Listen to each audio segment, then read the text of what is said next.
أعوذ بالله من الشيطان الرجيم بسم الله الرحمن الرحيم السلام عليكم ورحمة الله وبركاته. Waalaikumsalam warahmatullahi wabarakatuh. الحمد لله رب العالمين وبه نستعين على أمور الدنيا والدين. الصلاة والسلام على أشرف الأنبياء والمرسلين وعلى آله وصحبه ومن تبعه بإحسان إلى يوم الدين. ربنا اشرح لنا صدورنا ويسر لنا أمورنا واحلل عقدة من لساننا يفقهوا قولنا. ربنا زدنا علما وزدنا فضلا. اللهم ألهمنا رشدنا وأعذنا من شر أنفسنا. اللهم افتح لنا حكمتك وانشر علينا رحمتك من خزائن رحمتك برحمتك يا أرحم الراحمين. Amin. Amma ba'du. Hadirin jamaah yang dirahmati Allah Subhanahu wa taala. Puji dan syukur marilah senantiasa kita panjatkan kehadiran Allah Subhanahu wa taala atas segala nikmat dan karunia yang telah Allah berikan kepada kita semua. Nikmat umur, nikmat kesehatan, nikmat rezeki, nikmat ilmu, dan tentu terutama nikmat Islam, nikmat iman, dan nikmat ihsan. Semoga dengan banyak memanjatkan syukur kehadirat Allah Subhanahu wa taala, Allah telah berkenan melimpahkan nikmat dan anugerahnya kepada kita semua. Amin ya rabbal alamin. Salawat dan salam marilah sering-sering kita hafalkan untuk baginda Nabi Muhammad sallallahu alaihi wasallam beserta keluarga beliau dan sahabat-sahabat beliau. Semoga dengan sering melafalkan salawat kita juga termasuk umat beliau kelak di hari akhir yang mendapatkan syafaatnya. Amin ya rabbal alamin. Hadirin jamaah yang dirahmati oleh Allah Subhanahu wa taala, alhamdulillah pagi hari ini kita bisa berkumpul bersilaturahmi menjalankan salat subuh secara berjamaah.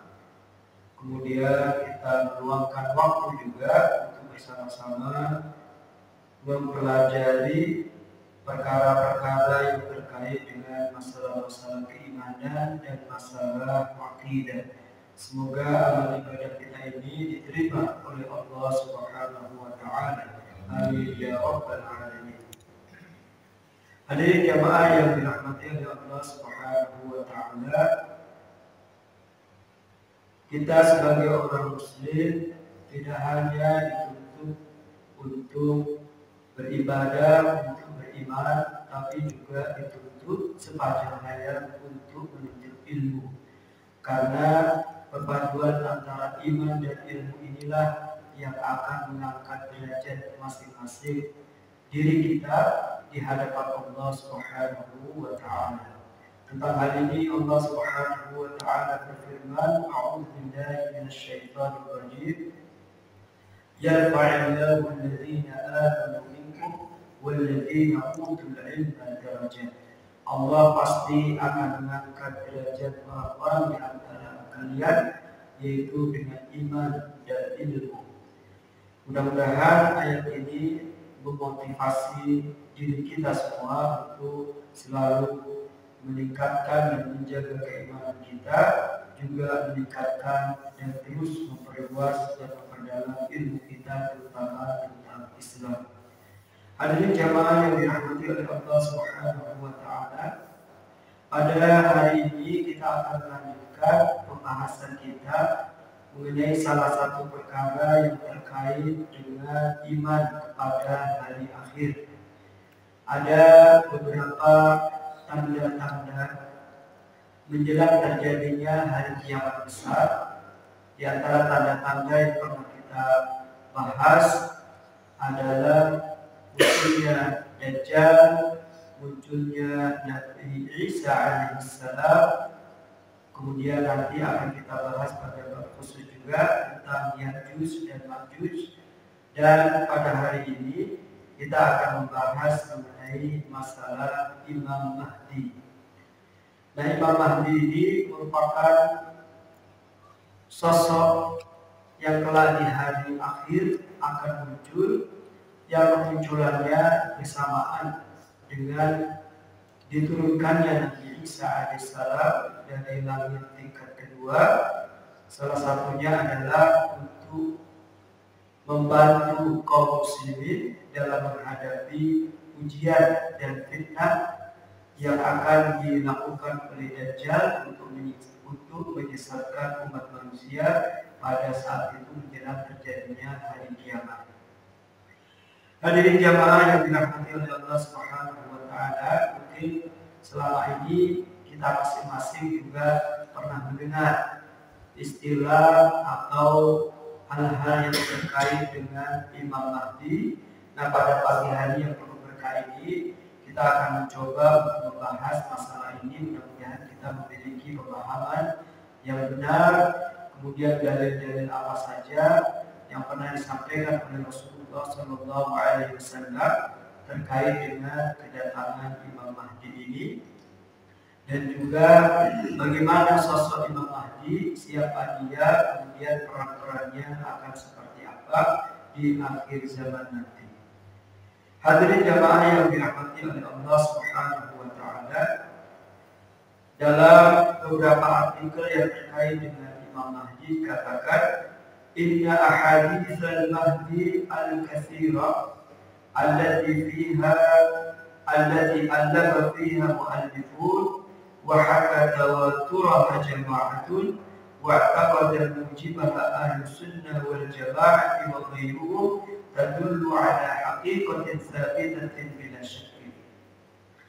Sesungguhnya hadis-hadis yang menjelaskan tentang Imam Mahdi yang banyak, dan beberapa ulama juga telah menuliskan kitab-kitab yang terkait khusus mengenai masalah Imam Mahdi ini.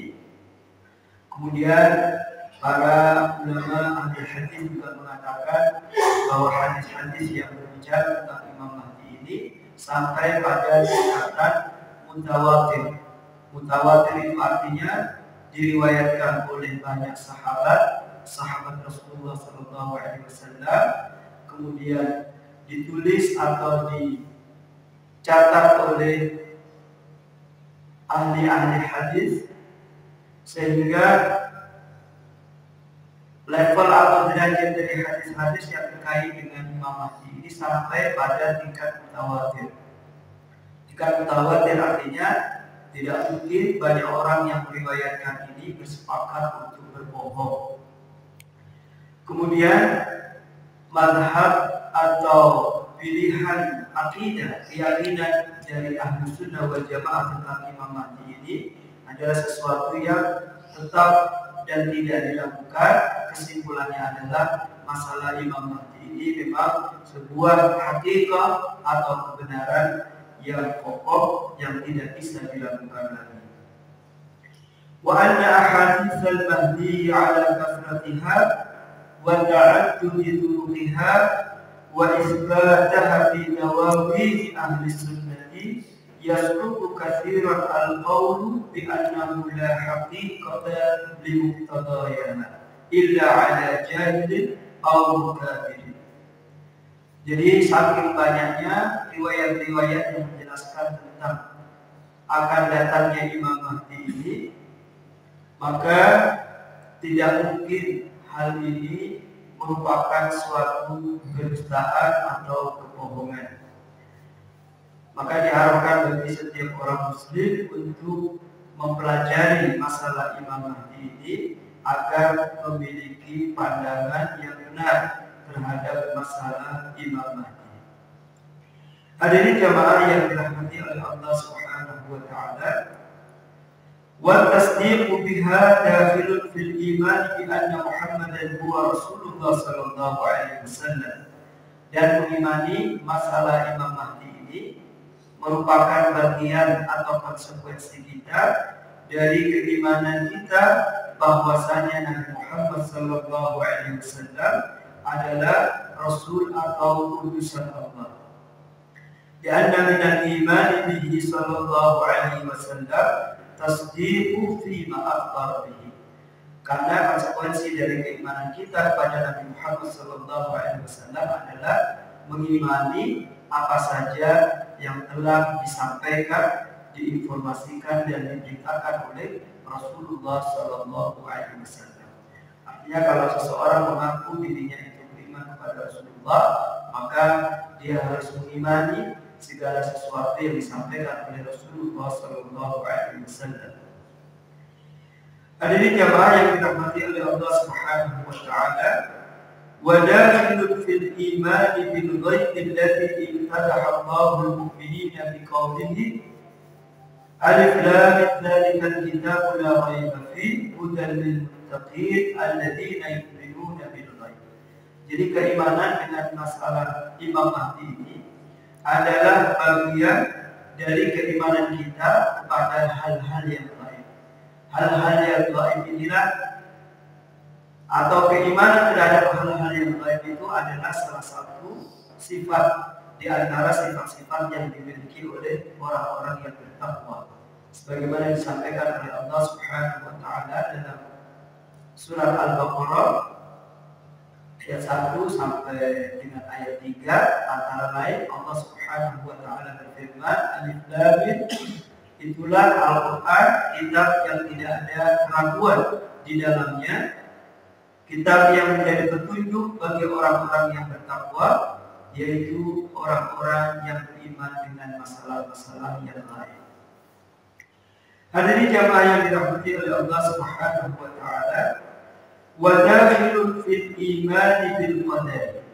Jadi keimanan terhadap adanya sosok yang bernama Imam Mahdi akan hadir di akhir zaman nanti itu adalah salah satu bagian atau konsekuensi dari keimanan kita kepada al-qadar, kepada takdir, kepada ketentuan Allah Subhanahu wa taala.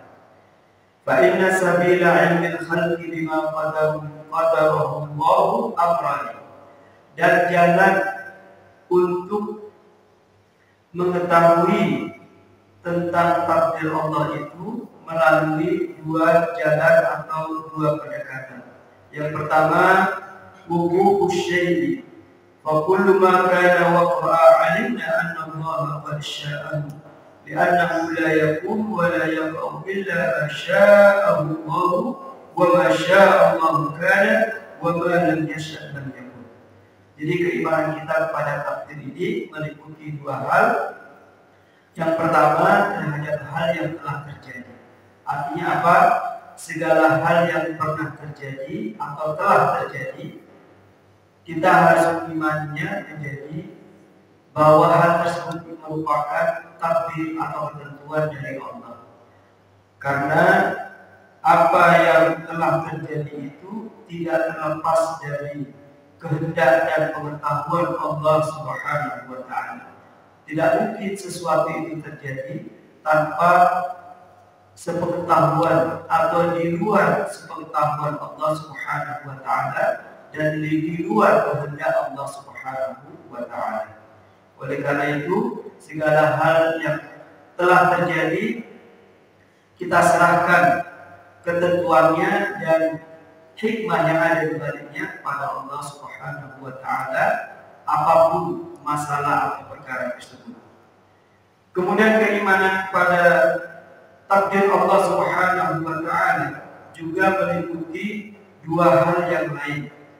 Yang pertama adalah ketentuan Allah terhadap hal-hal yang telah terjadi di masa lampau dan juga hal-hal yang akan terjadi di masa yang akan datang.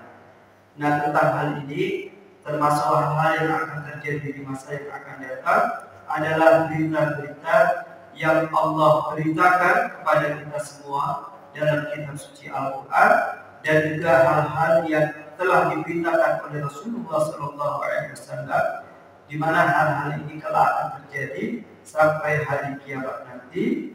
Termasuk di antaranya adalah tentang kedatangan Imam Mahdi, tentang akan turunnya Nabi Isa, dan juga tentang akan keluarnya makhluk Allah yang disebut Dajjal. Hadirin jamaah yang dirahmati oleh Allah Subhanahu wa taala, maka di dalam tulisan ini dikatakan fa inkaru ahaditsil mahdi aw taraddudi aw taraddudu fi sya'ni amr khatir.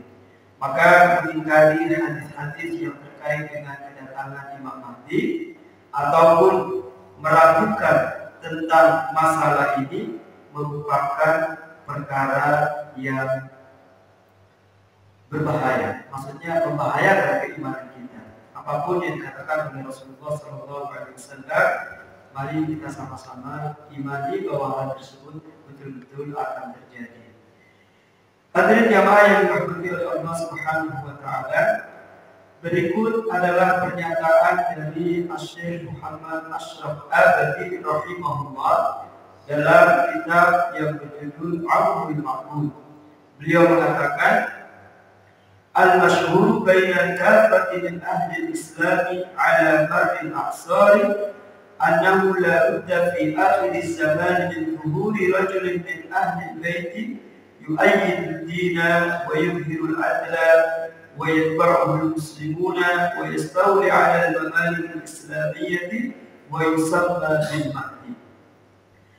Dari yang masyhur di antara ahli ilmu di kalangan ulama-ulama Islam di sepanjang masa bahwa nanti di akhir zaman betul-betul akan muncul salah seseorang atau salah satu keturunan dari keluarga Rasulullah SAW yang akan menguatkan agama Islam, yang akan mewujudkan keadilan, dan yang akan diikuti oleh kaum muslimin. Imam Mahdi ini akan menjadi pemimpin bagi seluruh kerajaan-kerajaan Islam yang ada di permukaan bumi, dan dia disebut sebagai Al-Mahdi. Wa yakunu khurujud dajjal wa ma ba'dahu min ashrafis sa'ati tsabitati fi sahih ala athari. Jadi nanti di masa keluarnya Imam Mahdi ini bersamaan dengan munculnya Dajjal. Wa anna Isa alaihi salam yanzilu min ba'dihi fayaqtulu Dajjal. Maka nanti di masa ini juga akan turun Nabi Isa alaihi salam, dan Nabi Isa alaihi salam ini akan membunuh Dajjal. Aw yanzilu ma'ahu fa yusa'iduhu ala qatlihi. Atau Nabi Isa ini turun di masa Imam Mahdi bersama Imam Mahdi, keduanya saling bahu-membahu untuk membunuh Dajjal. Wa ya'tamu bil Mahdi fi sholatihi. Dan Nabi Isa alaihissalam ini akan menjadi makmum kepada Imam Mahdi dalam sholatnya. Hadirin jamaah yang dirahmati oleh Allah Subhanahu wa taala, berikut ini adalah beberapa riwayat hadis Rasulullah SAW yang menjelaskan tentang Imam Mahdi. Antara lain hadis yang diriwayatkan oleh Imam Abu Dawud dari Ummu Salamah radhiyallahu anha. Ummu Salamah ini adalah salah satu istri dari Rasulullah SAW, di mana Nabi kita Muhammad SAW pernah bersabda, Al-Mahdiyu min idrati min waladi Fatimah. Al-Mahdi itu, kata Rasulullah, adalah salah satu keturunanku, dan dia berasal dari keturunan anak-anak Fatimah. Fatimah salah satu putri dari Rasulullah SAW. Kemudian hadis lainnya yang diriwayatkan oleh Imam Ibnu Majah dari sahabat Ali bin Abi Thalib radhiyallahu anhu, di mana Rasulullah SAW bersabda, Al-Mahdi minna ahlal baiti yuslihuhullahu fi lailatin.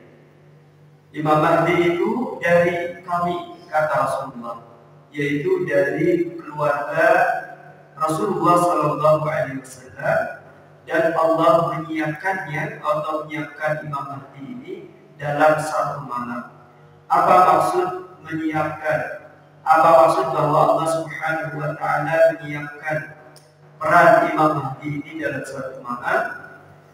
Dalam tulisan ini dikatakan ayyuslihullahu ta'ala amra.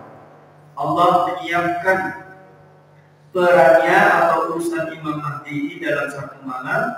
Wa yarfa'u qadaruhu fi lailatin wahidah. Mengangkat derajat Imam Mahdi ini dalam satu malam. Haitsu yattafiqu ala khilafatihi ahlul halli wal aqdi fiha. Sehingga umat Islam setelah itu mengangkatnya sebagai seorang khalifah, membaiatnya sebagai seorang khalifah bagi seluruh umat Islam yang ada di dunia.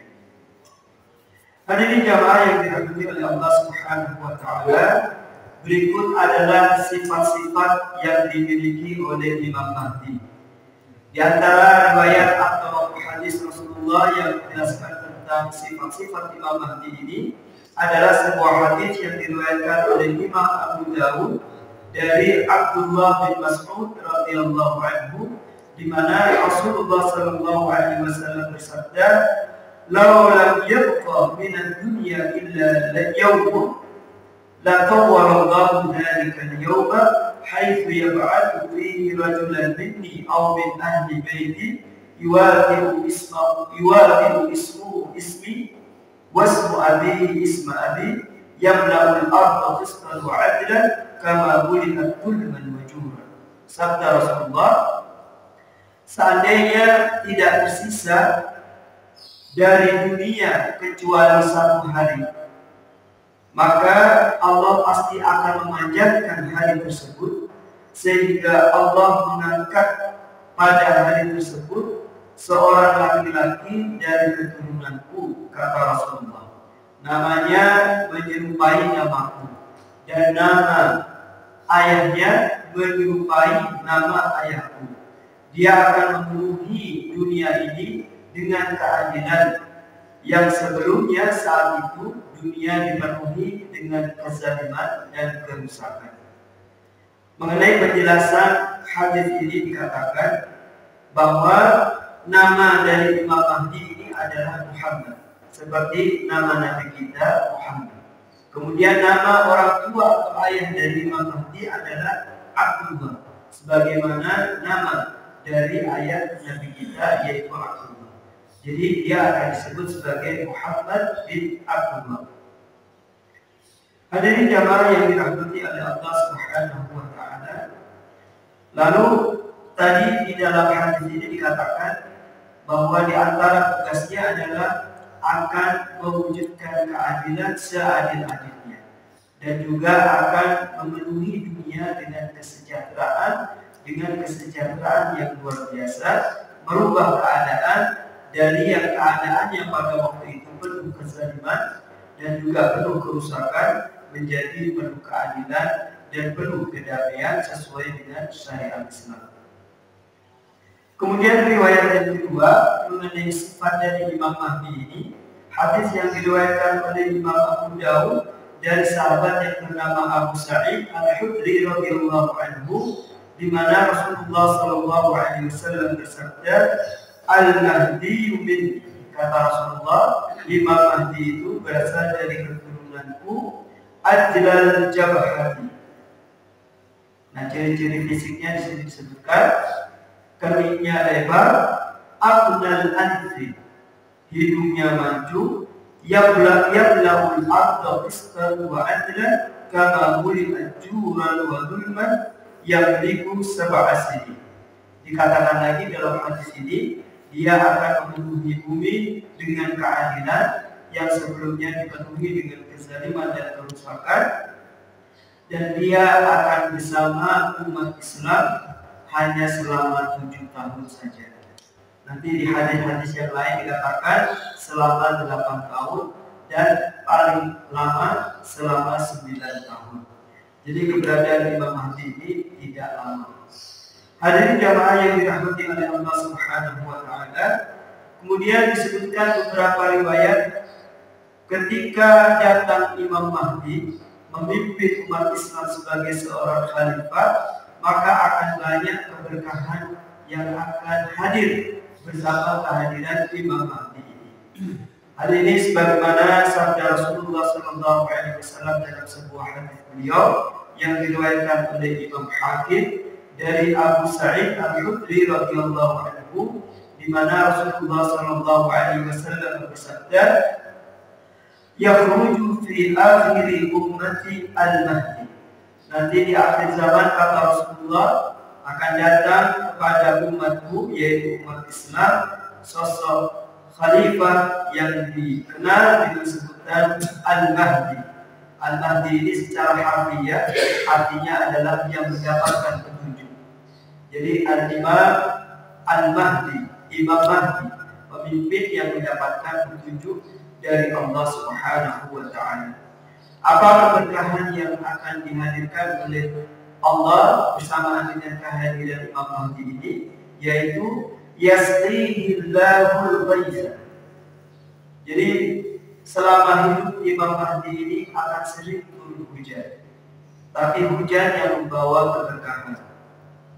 Wa tukhrijul ardu nabataha, di mana-mana bumi subur, sehingga berbagai macam pohon, berbagai macam tanaman tumbuh dengan baik, baik yang menghasilkan buah-buahan maupun yang menghasilkan makanan-makanan pokok seperti padi, gandum, dan lain sebagainya, termasuk beraneka ragam buah-buahan, semuanya tumbuh dengan baik.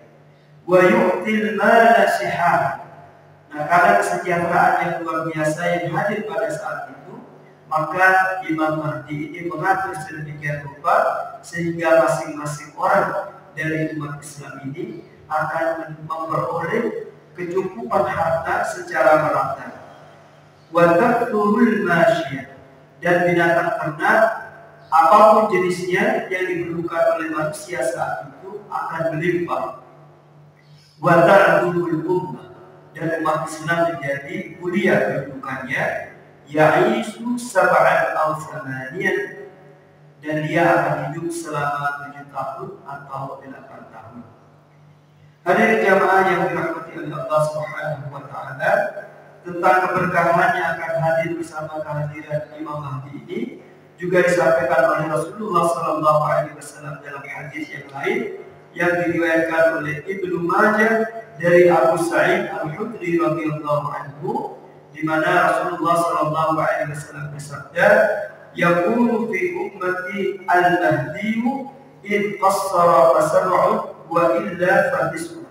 Sabda Rasulullah, nanti di akhir zaman akan datang di tengah-tengah umatku Al-Mahdi, yaitu Imam Mahdi, pemimpin yang mendapatkan petunjuk dari Allah Subhanahu wa Ta'ala.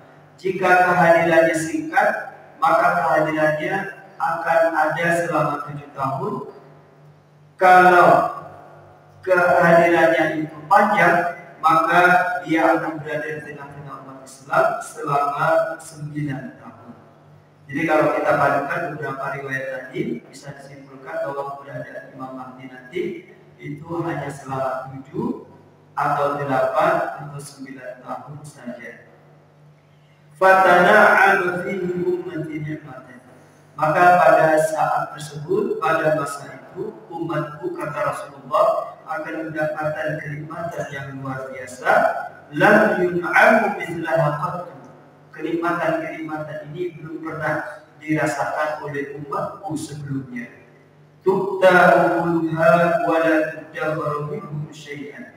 Masing-masing akan mendapatkan bagian kebutuhan hidupnya, termasuk makanan-makanannya, dan tidak ada kebutuhan apapun yang disimpan. Jadi semuanya dibagikan supaya semuanya bisa menikmati kenikmatan-kenikmatan yang Allah limpahkan pada masa kehadiran Imam Mahdi ini. Wal malu yawma idzin kadus. Kata Rasulullah, harta benda saat itu melimpah. Fayaqulu rajulu ya Mahdi a'ti. Jadi kalau ada seseorang datang kepada Imam Mahdi mengatakan aku memerlukan harta, maka pada saat itu juga Imam Mahdi mengatakan ambillah apa yang engkau perlukan. Ini gambaran bagaimana kesejahteraan dan keberkahan datang di masa kehadiran Imam Mahdi. Kemudian bab yang berikutnya adalah bahwa kelak Nabi Isa akan bermakmum atau tetap menganggap Imam Mahdi sebagai imamnya umat Islam. Imam Muslim meriwayatkan sebuah hadis dari sahabat yang bernama Jabir bin Abdullah radhiyallahu anhu, di mana sahabat Jabir bin Abdullah ini mengatakan, "Sami'tu an-nabiy sallallahu alaihi wasallam yaqul." Aku pernah mendengar Rasulullah sallallahu alaihi wasallam bersabda, "La tazalu ta'ifatun min ummati yuqatiluna 'ala al-haqqi dhahirina ila yaumil qiyamah." Nanti di hari akhir umatku, kata Rasulullah, melakukan perjuangan dalam bentuk peperangan-peperangan melawan orang-orang kafir untuk menegakkan kebenaran, dan mereka selalu mendapatkan kemenangan menjelang terjadinya hari kiamat. Qala, lalu Rasulullah bersabda, "Fayanzilu Isa ibnu Maryam sallallahu alaihi wasallam." Maka pada saat itu turun juga Nabi Isa alaihissalam, fayaqulu amiruhum, maka berkatalah pemimpin kaum muslimin saat itu, yaitu Imam Mahdi, "Ta'ala salli lana." Kemarilah wahai Nabi Isa alaihissalam dan silakan menjadi imam bagi salat kami. Fayaqulu la inna ba'dakum ala ba'din umara'u takrimatallahi hadhihi ummah. Maka pada saat itu Nabi Isa menolak untuk menjadi imam bagi umat Islam. Nabi Isa mengatakan, sesungguhnya sebagian kalian adalah pemimpin atas sebagian yang lain, dan ini merupakan kehormatan yang telah Allah berikan kepada umat ini. Begitu Nabi Isa berkata, atau maksudnya adalah, silakan engkau wahai Imam Mahdi untuk tetap menjadi imam dalam sholatnya umat Islam, karena hal ini merupakan kemuliaan yang telah Allah berikan kepada umatnya Nabi Muhammad, yaitu umat Islam.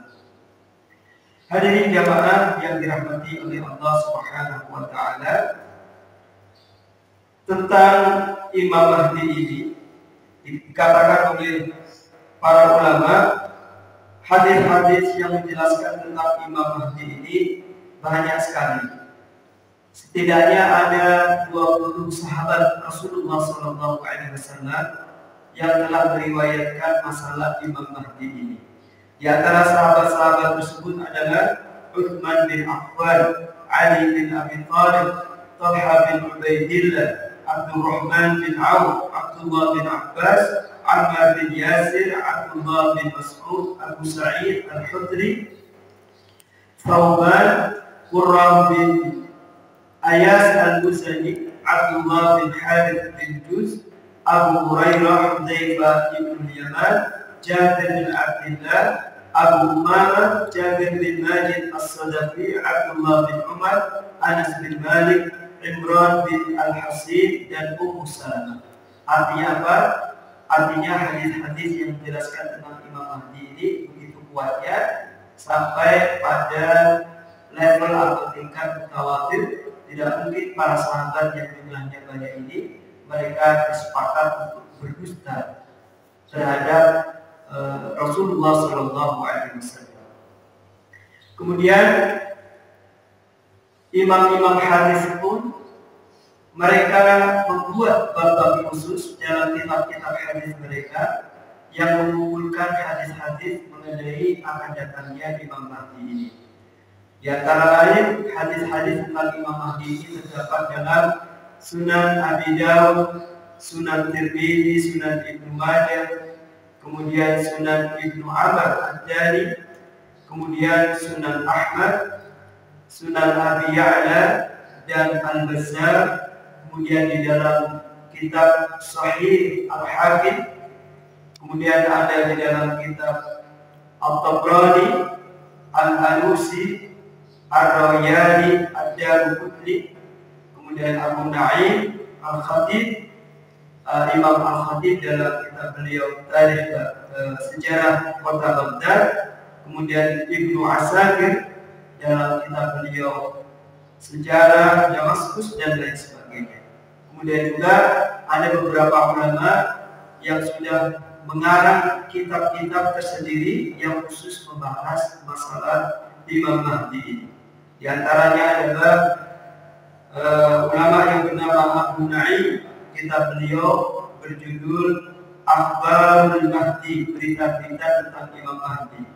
Kemudian Ibnu Hajar Al-Haythami, nama kitab beliau adalah Al-Qaulul Mukhtasar fi Alamatil Mahdiyil Muntadhar, penjelasan singkat mengenai tanda-tanda Imam Mahdi yang ditunggu.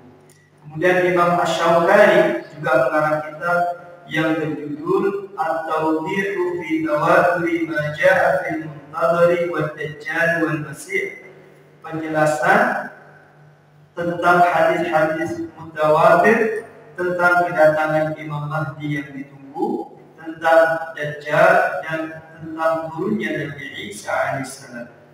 Kemudian ulama lain yang telah mengarang kitab khusus mengenai Imam Mahdi ini adalah Idris Al-Iraqi Al-Maghribi. Nama kitab beliau singkat Al-Mahdi, Imam Mahdi. Lalu juga seorang ulama yang bernama Abdul Abbas bin Abdul Mukmin Al-Maghribi dari Maroko. Kitab beliau berjudul Al-Wahbul Maknun fi Raddi ala Ibnu Khaldun. Kritik terhadap pendapat Ibnu Khaldun. Jadi sekilas seorang sejarawan yang terkenal, pemikiran-pemikiran beliau bermanfaat dan dianggap sebagai bapak ilmu sosiologi modern, yaitu Ibnu Khaldun. Dalam buku beliau yang terkenal Muqaddimah itu sempat mengkritik masalah Imam Mahdi, tetapi oleh para ulama kemudian dijelaskan bahwa pendapat Ibnu Khaldun tentang Imam Mahdi ini banyak terjadi kesalahan-kesalahan dan diluruskan dengan beberapa riwayat-riwayat dari hadis-hadis Rasulullah yang mencapai level atau tingkatan mutawatir, bahwa tentang Imam Mahdi ini adalah bagian dari keyakinan atau akidah Ahlus Sunnah wal Jamaah. Demikian hadirin jamaah sekalian, penjelasan mengenai Imam Mahdi ini mudah-mudahan menambah pengetahuan kita bagi kita yang pernah membaca atau mendengar masalah Imam Mahdi ini, dan juga menguatkan keyakinan tentang adanya sebagian tanda-tanda besar menjelang terjadinya hari kiamat, yaitu antara lain tentang kedatangan Imam Mahdi di akhir zaman yang banyak diberitakan oleh Rasulullah SAW sendiri kepada sebagian sahabat-sahabat beliau. Sebelum kita itu barangkali ada tambahan dari jamaah mengenai masalah ini atau pertanyaan, kami persilakan.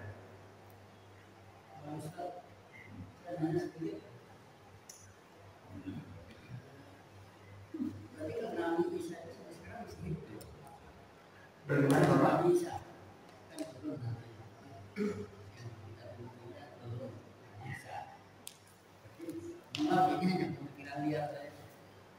Nabi Isa berarti masih hidup ya? Iya.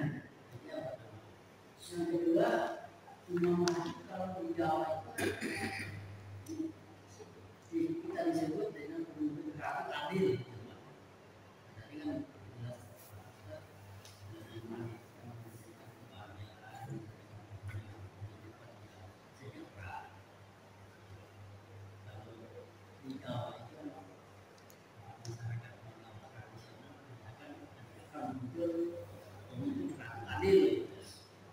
kira-kira gimana itu penjelasannya Pak?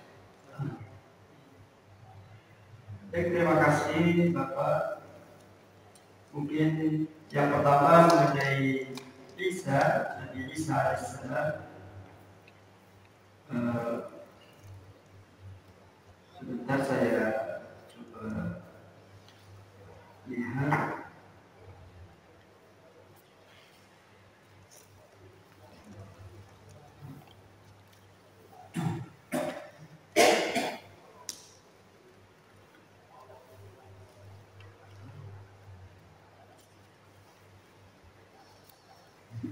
tentang Nabi Isa ini dalam akidah Islam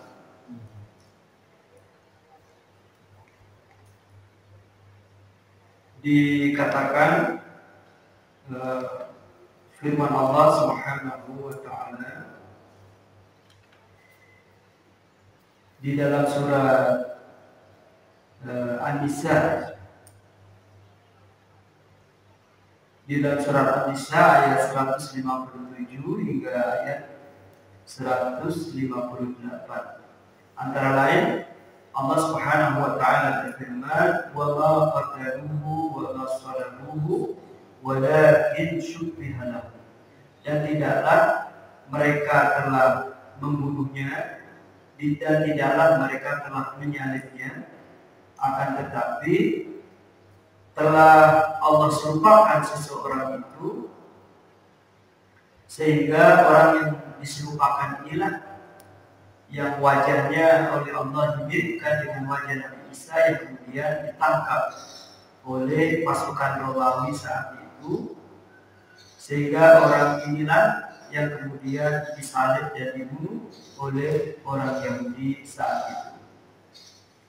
Kemudian di dalam ayat ini juga dikatakan wa ma qataluhu yaqinan, dan orang-orang Yahudi yang telah membunuh dan orang-orang Yahudi itu juga tidak yakin telah menangkap dan telah menyalib dan telah membunuh Nabi Isa. Jadi mereka juga ada keraguan karena ada perbedaan ketika mereka menangkap ini, orang tersebut wajahnya sama, tapi tingkah lakunya dan ucapannya sangat berbeda dengan Nabi Isa AS. Nah, tentu beda karakter seorang Nabi dengan karakter seorang pengkhianat, karena dikatakan bahwa yang ditangkap ini sebenarnya salah satu murid dari Nabi Isa yang berkhianat kepada Nabi Isa AS. Kemudian dalam surat An-Nisa tadi juga dikatakan barrafa'ahu Allahu ilaihi, akan tetapi Allah telah mengangkat Nabi Isa kepadanya, yaitu kepada Allah Subhanahu wa taala. Para ahli tafsir mengatakan bahwa Allah mengangkat Nabi Isa ini maksudnya mengangkatnya ke langit dalam keadaan utuh badan dan ruhnya. Nah, ini berbeda dengan keyakinan saudara-saudara kita kaum Nasrani yang mengatakan bahwa tubuh Nabi Isa itu masih ada, sedangkan yang diangkat ke langit kalau versi kaum Nasrani setelah disalib dan meninggal, kemudian diturunkan, dimasukkan dalam satu gua, lalu Nabi Isa kemudian hadir kembali kepada mereka yang mereka sebut sebagai jamuan. Nah, dalam Islam tidak demikian. Jadi ketika pasukan Romawi menangkap Nabi Isa, maka Allah serupakan seseorang menyerupai dirinya sehingga yang ditangkap adalah orang yang wajahnya telah dimiripkan dengan Nabi Isa, sementara Nabi Isa langsung diangkat oleh Allah tubuh dan ruhnya ke langit, yaitu ke langit tingkat yang kedua. Dari mana para ulama mengetahui bahwa Nabi Isa kemudian dipindahkan oleh Allah dari dunia ke langit yang kedua? Dari riwayat yang terkait dengan peristiwa Isra dan Mi'raj Nabi Muhammad SAW. Jadi Nabi Muhammad ketika melakukan Isra perjalanan malam itu dari Makkah menuju ke Masjidil Haram, kemudian Allah melakukan Mi'raj, mengangkat Rasulullah SAW juga pada peristiwa itu dari Masjidil Aqsa ke Sidratul Muntaha melalui langit tingkat 1, tingkat 2, tingkat 3, tingkat 4, 5, 6, 7, baru kemudian ke Sidratul Muntaha. Dan di setiap lapis langit itulah Rasulullah SAW atas izin Allah bertemu dengan beberapa orang nabi dan rasul. Di langit yang pertama dalam riwayat tentang Isra Mi'raj ini, Nabi Muhammad bertemu dengan Nabi Adam alaihissalam. Sementara di tingkat yang kedua, di langit tingkat yang kedua, Rasulullah bertemu dengan Nabi Yahya dan Nabi Isa alaihissalam. Lalu di tingkat yang ketiga, Rasulullah bertemu dengan Nabi Yusuf alaihissalam. Nah, yang menarik ketika Rasulullah bertemu dengan Nabi Yusuf, Rasulullah mengatakan bahwa Nabi Yusuf ini telah dianugerahi atau dikaruniai setengah dari keindahan yang dimiliki oleh umat manusia. Jadi kalau sekarang ini banyak orang mengaku ganteng dibandingkan dengan gantengnya Nabi Yusuf, tidak ada apa-apanya. Karena kegantengan umat Islam, umat manusia seluruhnya ini kalau dikumpulkan itu hanya setengah dari kegantengan Nabi Yusuf alaihissalam. Maka bisa dibayangkan ya, bagaimana para bangsawan putri di masanya itu ketika Siti Zulaikha menghadirkan mereka di rumahnya atau di istananya, lalu diberi buah-buahan, diberi pisau, melihat ketampanan Nabi Yusuf alaihissalam ini, mereka ketika jari-jarinya mereka potong sendiri pun tidak merasa dan mengatakan, oh ini bukan manusia, ini adalah malaikat. Nah, ini penjelasan sedikit peristiwa bagaimana penjelasan Rasulullah mengenai Nabi Yusuf alaihissalam ketika Rasulullah bertemu dengan Nabi Yusuf di langit yang ketiga. Sedangkan di langit yang keempat Rasulullah bertemu dengan Nabi Idris alaihissalam, dan di langit yang kelima bertemu dengan Nabi Harun, di langit yang keenam bertemu dengan Nabi Musa, dan di langit yang ketujuh bertemu dengan Nabi Ibrahim alaihissalam. Saat pertemuan inilah Nabi Ibrahim alaihissalam berkirim salam melalui Nabi Muhammad kepada kita umatnya dengan mengatakan, sampaikan salamku kepada umatku wahai Nabi Ibrahim. Dan salam itu pun dapat kita ketahui ketika kita mempelajari hadis-hadis Rasulullah Sallallahu Alaihi Wasallam. Jadi itu penjelasan mengenai Nabi Isa yang diangkat oleh Allah Subhanahu Wa Taala ke langit tingkat kedua yang nanti menjelang akhir zaman atas izin Allah. Allah perintahkan dua malaikat untuk mengantar beliau turun. Diperkirakan turunnya itu berdasarkan hadis-hadis juga di tempat di mana di tempat itu ada yang disebut dengan Menara Putih, dan itu sudah ada sekarang, yaitu di kota Damaskus. Bersama Imam Mahdi inilah yang tadi sudah kita bahas cukup panjang. Nabi Isa akan bahu-membahu untuk membunuh Dajjal. Hadirin jamaah yang dirahmati oleh Allah Subhanahu Wa Taala. Kemudian tadi ditanyakan mengenai istilah Ratu Adil. Nah, apa yang saya pahami adalah ketika ulama-ulama datang ke Nusantara, ke wilayah Nusantara yang saat itu nenek moyang dari orang Nusantara ini belum berislam. Nah, sebagian mengkaitkannya dengan keberadaan Wali Songo. Ketika mereka dakwah di Nusantara, di antara pendekatan-pendekatan yang mereka lakukan adalah menyampaikan konsep-konsep agama Islam ini dengan bahasa-bahasa yang dipakai saat itu, kemudian meluruskannya, menempatkannya pada pemahaman yang benar. Maka ada kosakata atau istilah-istilah yang saat itu digunakan juga oleh para ulama ini untuk dihubungkan dengan konsep yang ada di dalam Islam. Maka penjelasan tentang istilah Ratu Adil ini sering dihubungkan dengan bahwa yang dimaksud sebenarnya adalah Imam Mahdi itu sendiri. Nah, memang kalau kita baca kriteria-kriteria mengenai Ratu Adil ini sama persis dengan kriteria-kriteria tentang Imam Mahdi. Secara bahasa, Al-Imam Al-Mahdi Al-Mu'tabar, itu istilah Arabnya, artinya adalah pemimpin yang mendapatkan petunjuk yang ditunggu-tunggu. Jadi ini mirip sekali dengan konsep Ratu Adil itu sendiri.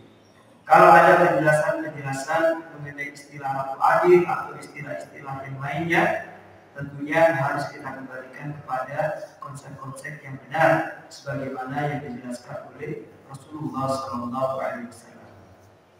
Di dalam beberapa kitab juga disebutkan bahwa tentang Imam Mahdi atau Ratu Adil ini umat Islam juga harus berhati-hati. Karena kalau sampai ada orang yang mengaku-ngaku bahwa dirinya itu adalah Imam Mahdi atau bahwa dirinya itu Ratu Adil, kalau ada orang yang mengaku-ngaku seperti itu, justru kita tidak boleh percaya terhadap orang tersebut. Karena Imam Mahdi ini tidak pernah mengatakan bahwa saya Ratu Adil, bahwa saya Imam Mahdi. Yang dijuluki beliau sebagai Ratu Adil atau Imam Mahdi adalah umat Islam itu sendiri berdasarkan kriteria-kriteria yang sudah ditetapkan atau dijelaskan oleh Rasulullah Shallallahu Alaihi Wasallam.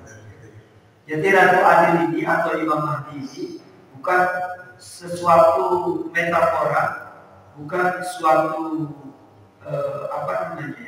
kiasan-kiasan. Betul-betul dia sosok yang pernah diberitakan atau diinformasikan oleh Nabi kita Muhammad Sallallahu Alaihi Wasallam.